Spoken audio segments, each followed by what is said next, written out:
chipangano chatsopano. Yohane chapter 11 verse 1 mpaka 46. Imfa ya Mungu akomalita komanso chiukitso chake.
Sachedwa safulumira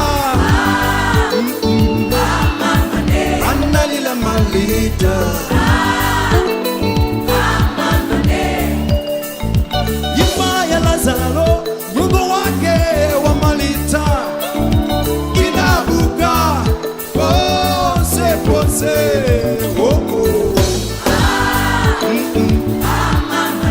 Annalila malita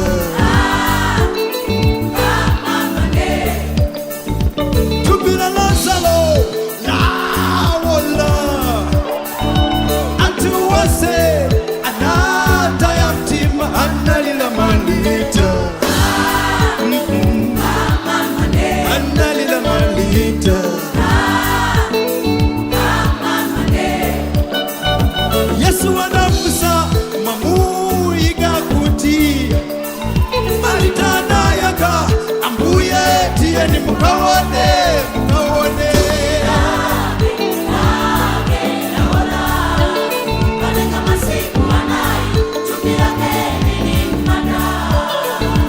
Yesu ananena chotani mwana ho Dima uwafula Lazaro tuluka tuluka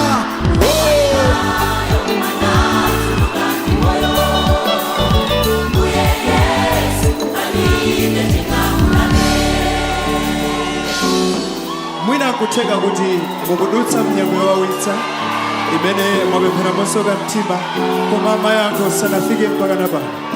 Ndikudandaulira abale ndi alongo kuti dikiriro ndi chikhulupiriro ndi mchero Ambuye Yesu Khristu ayankha pompa sachedwa safulumira. Musalile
bless you.